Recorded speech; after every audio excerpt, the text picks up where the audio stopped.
दोस्तों, आज की कहानी है बेटे के ऑफिस जाते ही पिता ने किया मां के साथ यह काम। कहानी पसंद आए तो वीडियो को लाइक एवं सब्सक्राइब जरूर करना। शुभांगी किचन में खड़ी उनकी बातें सुन रही थी। बाहर निकल अपनी एक सहेली की मम्मी के विषय में बताते हुए वह बोली, मेरी फ्रेंड शिवानी की मम्मी, उसके पापा के दुनिया से चले जाने के बाद वह बहुत अकेली हो गई थी। विवाह के बाद कुछ समय तक गौरव शुभांगी के घर पर रहा। फिर नोएडा की एक बहुराष्ट्रीय कंपनी से बढ़िया ऑफर मिला तो वहीं किराए का मकान ले लिया।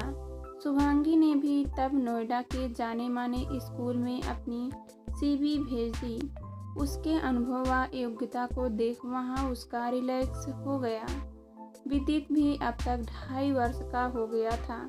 शुभांगी ने उसका एडमिशन अपने स्कूल में करवा दिया।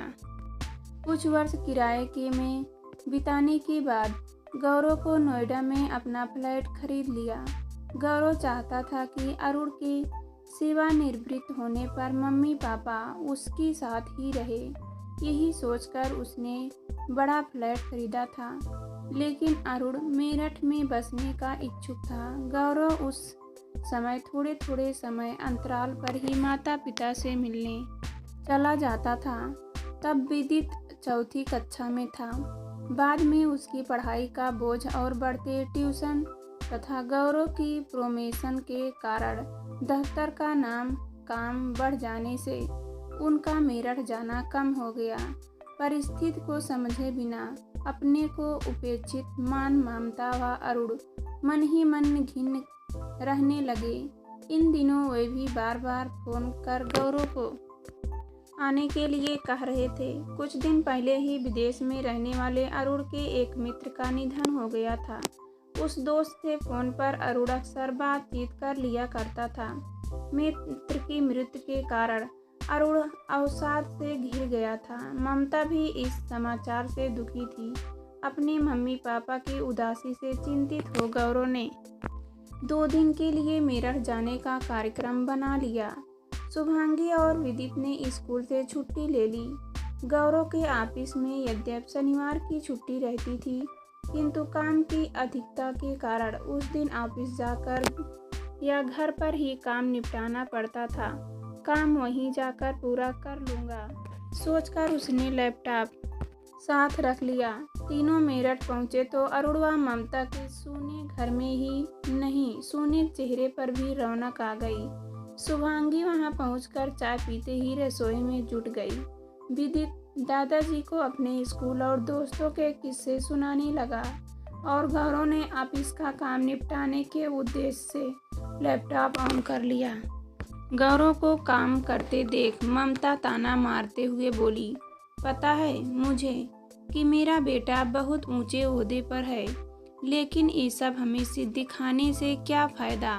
तुम्हारे पापा के दिन कितनी मुश्किल से बीतते हैं, पता है तुम्हें? ना घर पर चैन ना बाहर, बस इंतज़ार करते हैं कि कोई पड़ोसी मिलने आ जाए या फिर दफ्तर से कोई दोस्त फ़ोन कर कहे कि सब बहुत याद कर रहे हैं। अब बताओ, ऐसा हुआ है क्या कभी? तुम बंद करो काम और पापा को सारा समय दो आज अपना। अरुण ने ममता की बात आगे बढ़ाते हुए कहा, अरे मैं तो सरकारी महकमे के डायरेक्टर की पोस्ट से रिटायर हुआ हूँ। इतना काम तो मैंने भी कभी नहीं किया। कभी तुम क्या जबरन ओट लेते हो काम अपने ऊपर? पापा प्राइवेट सेक्टर में कंपटीशन इतना बढ़ चुका है कि मैं काम सही ढंग से नहीं करूँगा तो मुझे रिप्लेस करने में उनके 2 दिन भी नहीं लगेंगे। चलिए, आपकी बात मानते हुए नहीं करूँगा आज काम, लेकिन 1-2 दिन हम लोग आपके पास रह भी जाएंगे तो क्या हो जाएगा? आप लोग ही चलिए ना हमारे साथ। गौरव काम बीच में ही छोड़ लैपटॉप शट डाउन कर मुस्कुराता हुआ बोला, कहाँ चलें? तुम्हारे घर। अरे बेटा, वहाँ भी तुम तीनों रोज अपने अपने काम पर निकल जाओगे। मैं और ममता फिर अकेले हो जाएंगे। यहाँ कम से कम पुराने पड़ोसी और यार दोस्त तो हैं। फिर मैं तो दूध सब्जी लेने जाता हूँ। तो किसी ना किसी से दुआ सलाम हो ही जाती है। असली मुश्किल तो हमारी मम्मी की है। यहाँ की किट्टी में छोटी उम्र की औरतें ज़्यादा आती हैं। ये कहते हैं कि उनके साथ बात करूं तो वही सास ननद की शिकायतें लेकर बैठ जाती हैं। फ़ोन पर कितना बतिया लेगी, अपनी हम उम्र सहेलियों के साथ कहकर अरुण ने ममता की ओर प्रश्नवाचक दृष्टि से देखा। ममता ने हामी में सिर हिला दिया। शुभांगी किचन में खड़ी उनकी बातें सुन रही थी। बाहर निकल अपनी एक सहेली की मम्मी के विषय में बताते हुए वह बोली, मेरी फ्रेंड शिवानी की मम्मी उसके पापा के दुनिया से चले जाने के बाद बहुत अकेली हो गई थी। उन्हें बागवानी का बहुत शौक था। छोटा सा किचन गार्डन भी था उनके आंगन में। वे अक्सर फोन पर गार्डनिंग की प्रॉब्लम्स, तरह तरह के पौधों और फूलों की देखभाल और खाद वगैरह के बारे में अपने भैया से डिस्कस करती रहती थी। शिवानी के वे मामा यूनिवर्सिटी के हॉर्टिकल्चर डिपार्टमेंट में लेक्चरर थे। उनके कहने पर आंटी ने इस सब्जेक्ट को इंटरेस्टिंग बनाते हुए हाउस व्हाट्सएप के लिए वीडियो बनाकर अपने यूट्यूब चैनल पर डालने शुरू कर दिए।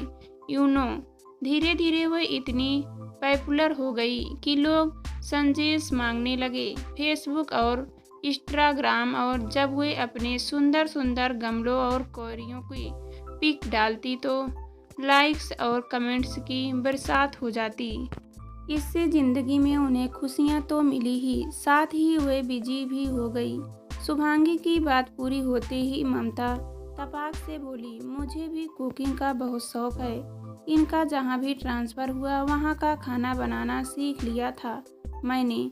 हिमाचल प्रदेश के तुर्किया भात और बबरू, मध्य प्रदेश की भट्टे की फिश, गोवा के गोइन रेड राइस और कोनना कढ़ी, बंगाल के आलू पोस्तो पीठा, लूची, संग छोलार दाल और अरे बहुत कुछ है, सुनोगे?